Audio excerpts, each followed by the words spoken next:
forward from there.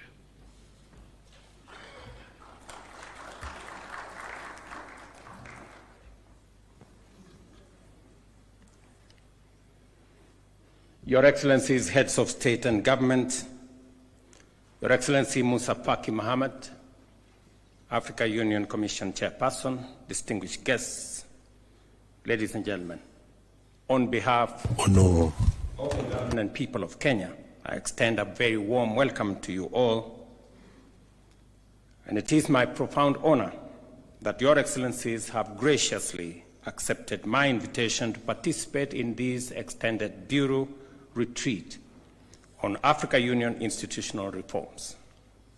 Your presence here reaffirms the unity of purpose that binds us together as we chart the course for Africa's future. I have convened this retreat as the champion of the Africa Union institutional reforms following the assignment Your Excellencies gave me during the 37th Assembly of Heads of State and Government in Addis last year. This retreat is an opportunity to pause, reflect, and refocus our collective energies towards an African Union that is robust, efficient, and most importantly, fit for purpose. As Your Excellencies will recall, I was tasked with the role of re-energizing the reform process by ensuring the outstanding reform priorities are concluded as soon as is practicable. These reform priorities include the restructuring of the remaining Africa Union organs, institutions, and offices, as well as the study on the division of labor between the Africa Union, regional economic blocs, and states.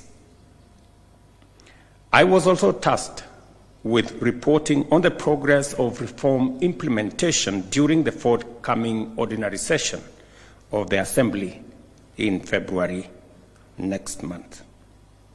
Today, we stand at a crossroads, a juncture marked by complex geopolitical developments, economic challenges, and an unprecedented social transformation. Yet within these challenges lie unparalleled opportunities that have the possibility to unlock the full potential of our continent through initiatives such as the Africa Continental Free Trade Area and other continental interventions. Our task here is to harness these opportunities, galvanize political will, and renew our collective commitment to a prosperous Africa.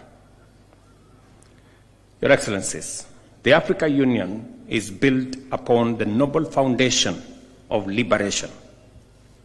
Liberation from colonialism and apartheid, from oppression and from dependency. The transformation from the Organization of African Unity to the Africa Union was not a departure from this mission. Rather, it was an evolution, a shift towards addressing contemporary challenges and seizing new opportunities.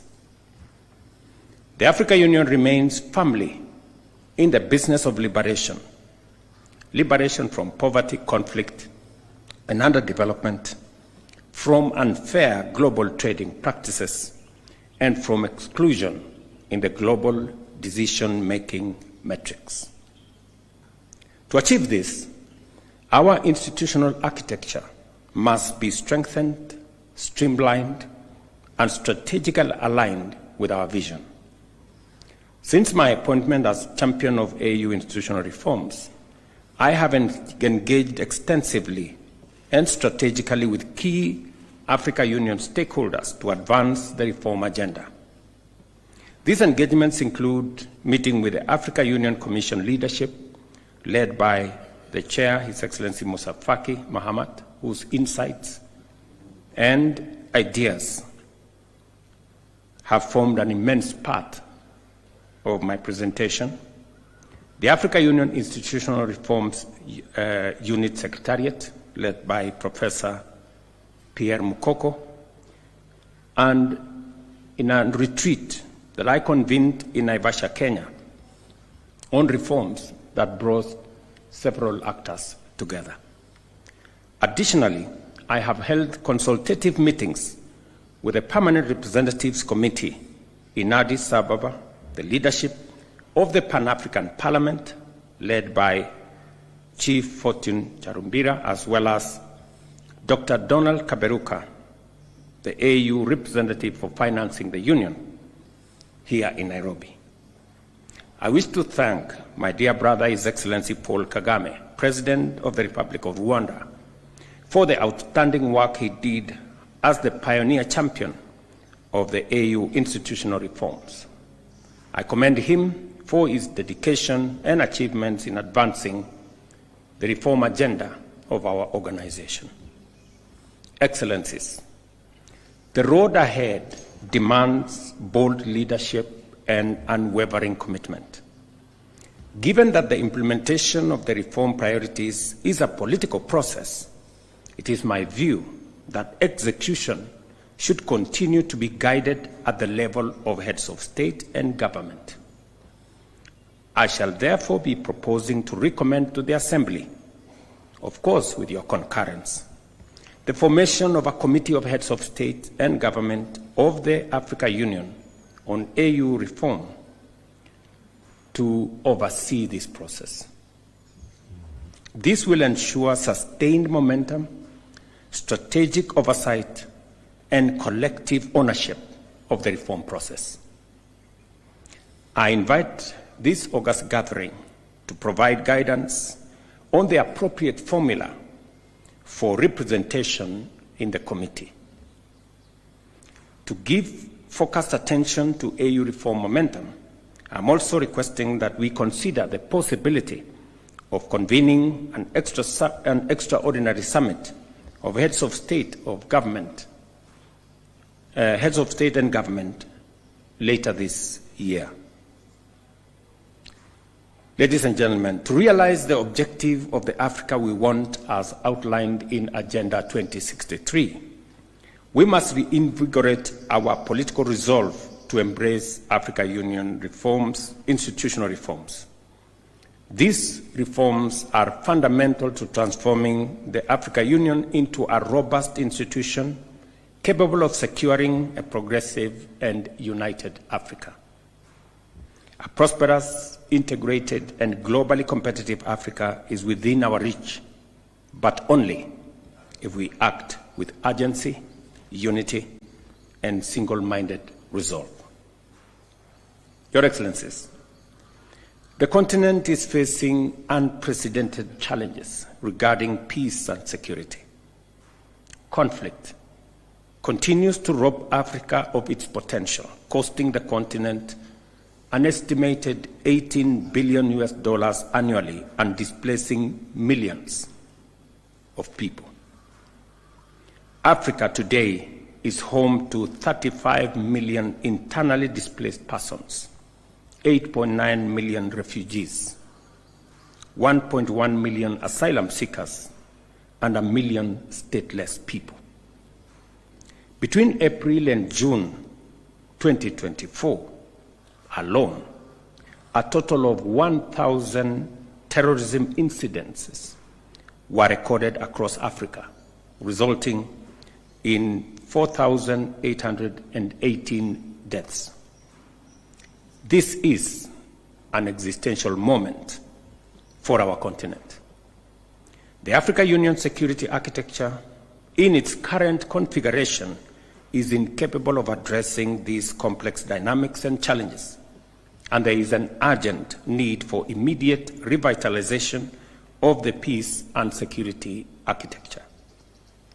The African Union's presence in regional hotspots remains weak, fragmented, and under-resourced. The African Union's network of special envoys and high representatives is underutilized and urgently needs refreshing in certain cases.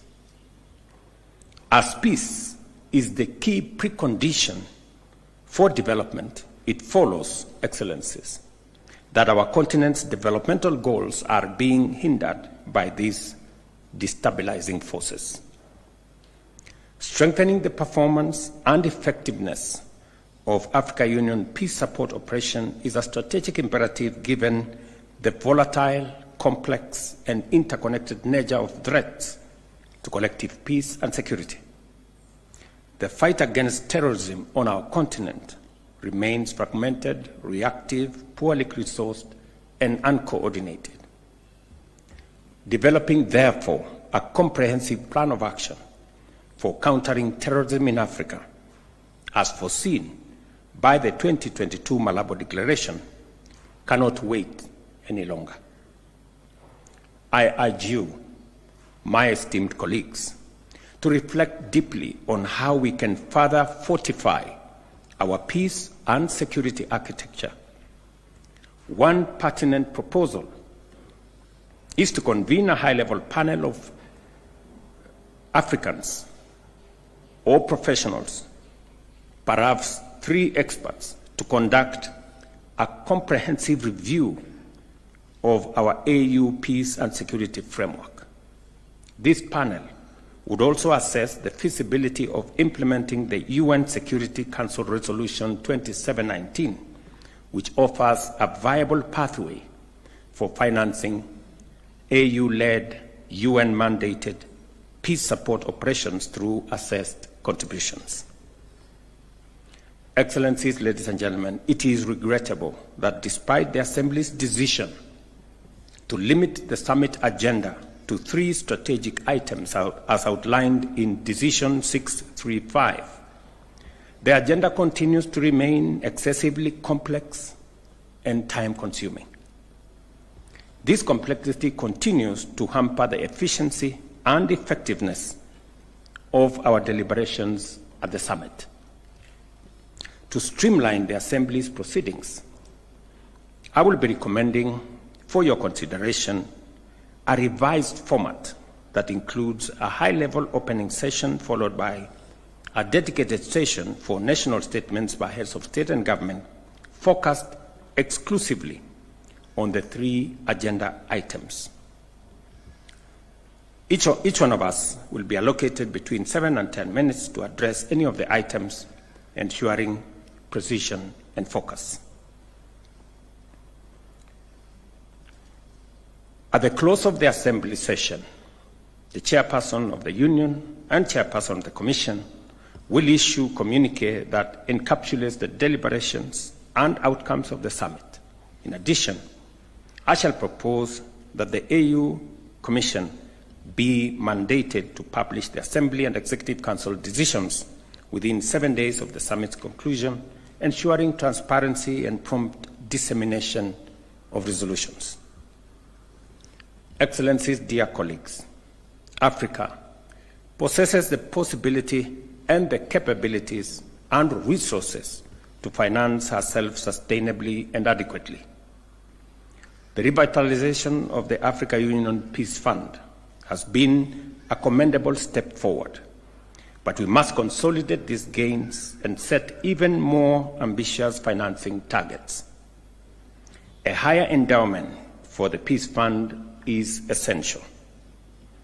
In achieving this, domestic resource mobilization and strategic partnerships will play a pivotal role, all the while upholding the fundamental principles of African ownership and African leadership.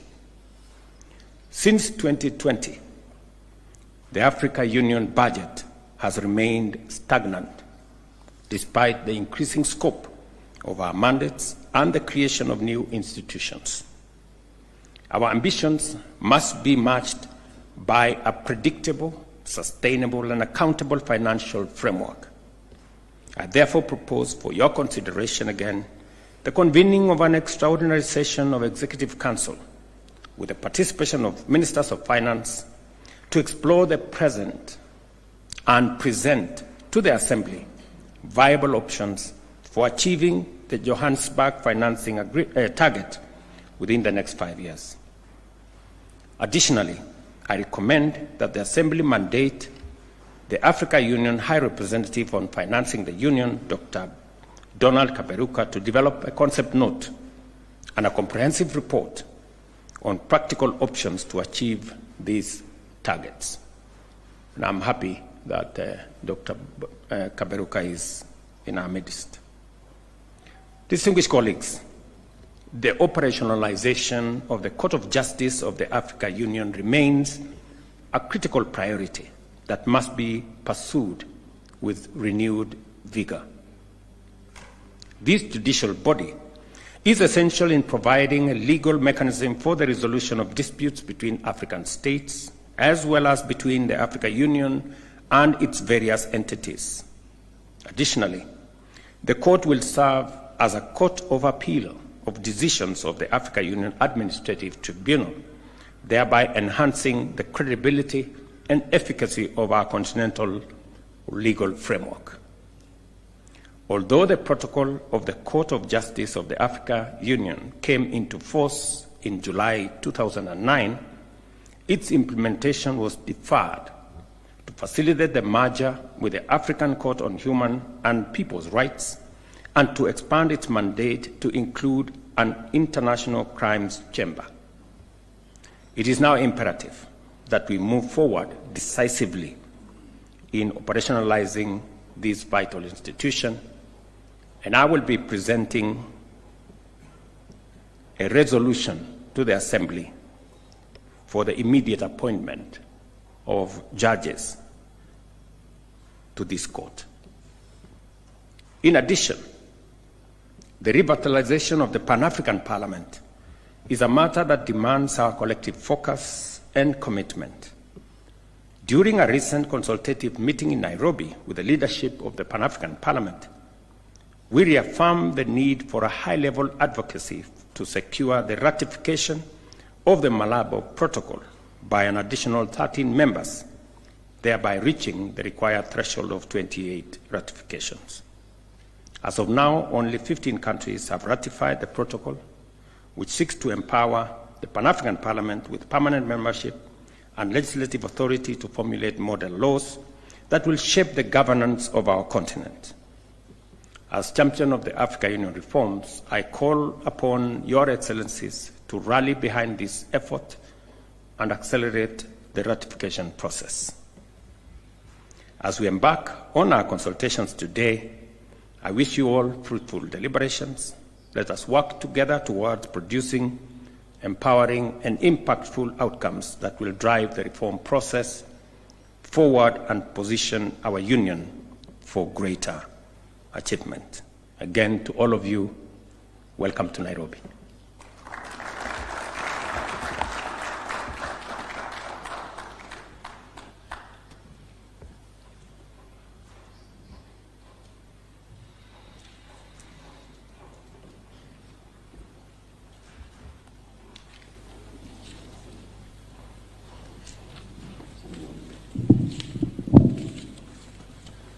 Your Excellency, with your